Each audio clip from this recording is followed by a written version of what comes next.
C'est comme le jeu des 7 différences, mais à l'envers. Plutôt que de chercher des dissemblances sur 2 dessins presque identiques, il faut repérer des points communs sur des images disparates, mais qui comportent tant de détails qu'on peut toujours y trouver certaines similitudes. Les temps de guerre se prêtent particulièrement à l'exercice. Commentateurs et décideurs traquent alors dans le passé tout événement qui pourrait, de quelque façon que ce soit, s'apparenter à la situation contemporaine. Depuis 2 ans, la guerre en Ukraine a pu être comparée au premier conflit mondial, au prétexte qu'elle se déroulait aussi dans des tranchées boueuses, à la crise des missiles de Cuba en octobre 1962, qui menaçait également l'humanité d'un holocauste nucléaire, à toutes les interventions extérieures de l'URSS, Berlin en 1953, Budapest en 1956, Prague en 1968, Kaboul en 1979. À la guerre Iran-Irak entre 2 États voisins entre 1980 et 1988, à celle du Kosovo qui cherchait à se dégager de l'emprise de la Serbie. M. Volodymyr Zelensky, avec ses communicants, excelle à ce petit jeu.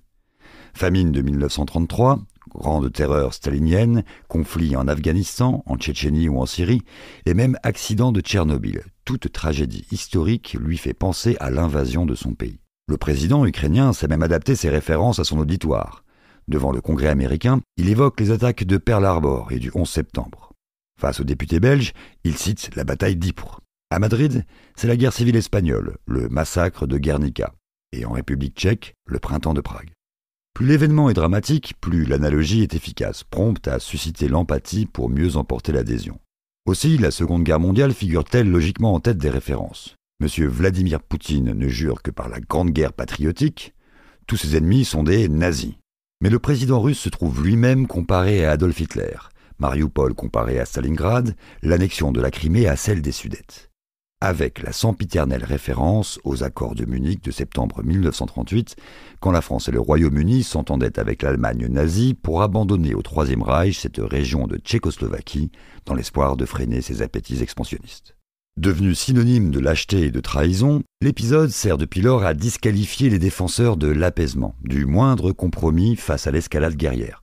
Ceux qui s'opposèrent à l'intervention franco-britannique de Suez en 1956, à la guerre du Vietnam dans les années 1960, à celle du Golfe en 1990-91. Même le général Charles de Gaulle fut traité de munichois pour avoir signé les accords d'Évian qui mirent fin au combat en Algérie. Cette avalanche d'analogies n'a pas seulement un effet rhétorique. Le choix des comparaisons pèse parfois sur les décisions stratégiques elles-mêmes. Le politiste Yuan Fung Kong a ainsi montré combien le souvenir de Munich imprégnait la pensée des dirigeants politiques américains lors de la guerre du Vietnam. Non pas seulement leurs discours, mais aussi leurs réflexions, leurs débats, au point de justifier à leurs yeux la nécessité d'une intervention militaire.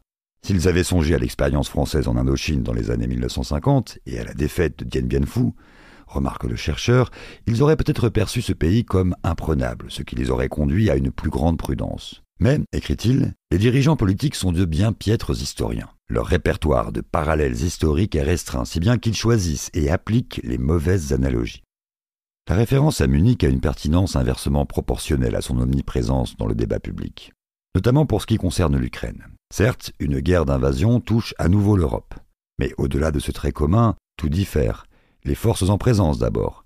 L'Allemagne nazie disposait d'une puissance militaire autrement menaçante que la Russie contemporaine, capable de conquérir en quelques mois la Tchécoslovaquie, la Pologne, les Pays-Bas, la Belgique et la France, entre autres. De leur côté, les troupes de M. Poutine n'ont pas réussi à prendre Kiev après 2 ans de combat, et on voit mal comment elles pourraient multiplier les fronts et s'attaquer à l'OTAN. Les visées stratégiques, ensuite. Hitler, qui avait théorisé le manque de territoire de l'Allemagne nazie, ne pouvait pas sérieusement se prétendre menacé par une alliance militaire hostile, contrairement à M. Poutine. Rien ne pouvait arrêter les désirs d'expansion du chancelier allemand, et Édouard Daladier l'avait parfaitement compris.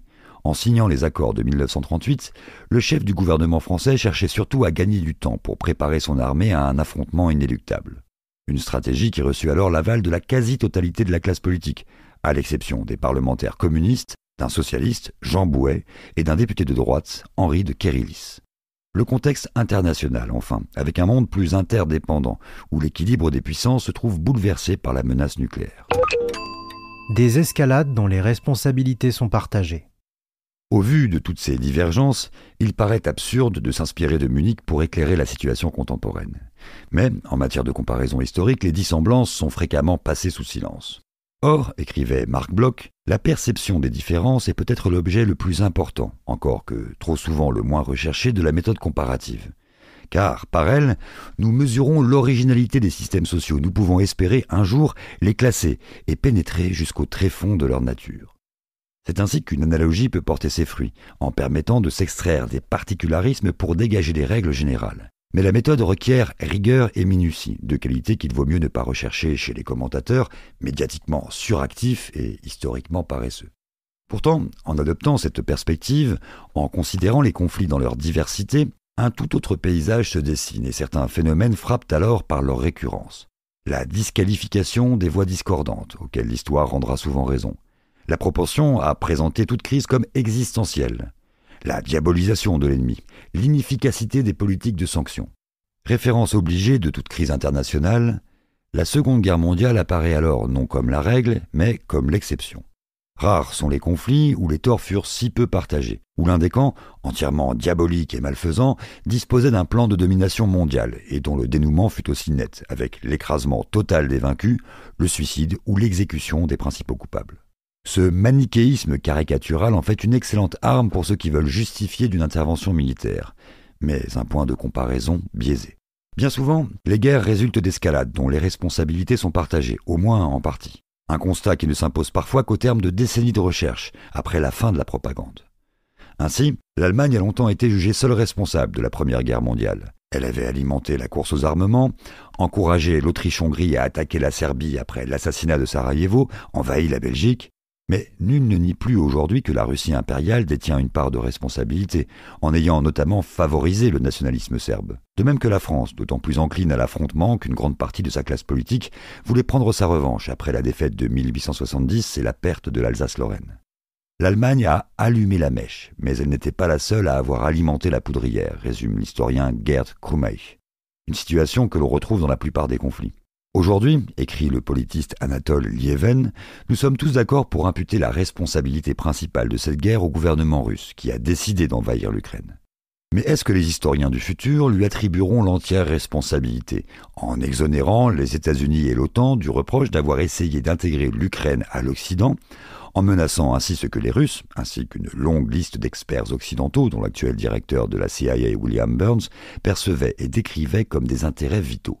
Pas si les historiens du futur sont sérieux. Bien souvent également, les guerres ne s'achèvent pas par l'anéantissement d'un camp. C'est l'issue que recherchent les belligérants, mais, faute d'y parvenir, ils finissent par se résoudre à des compromis, par abandonner certaines exigences et par signer des paix bancales, frustrantes pour toutes les parties. La quête d'une victoire totale peut parfois conduire à des impasses stratégiques quand un camp, grisé par ses succès, tente de pousser son avantage jusqu'à subir un retour de bâton.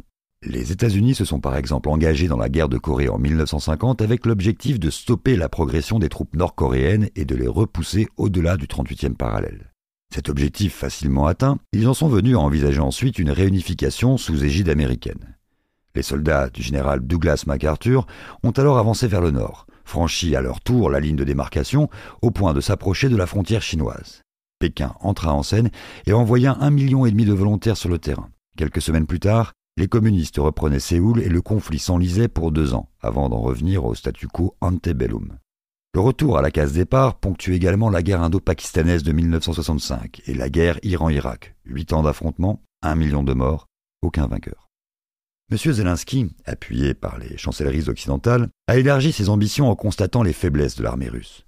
À l'unisson de M. Joseph Biden, selon lequel il en irait de l'avenir de la liberté, il ne parle désormais plus que de victoire totale. Avec l'échec de sa contre-offensive dans le Donbass, l'Ukraine a pu mesurer qu'elle ne reprendra pas facilement cette région, à plus forte raison la Crimée, sauf à précipiter un déploiement de troupes européennes et américaines qui plongerait la planète dans l'inconnu. Tôt ou tard, Kiev et Moscou devront se résoudre à négocier, et les autres États pourraient les y encourager, plutôt que d'alimenter l'incendie pendant des années et au prix de dizaines de milliers de morts supplémentaires.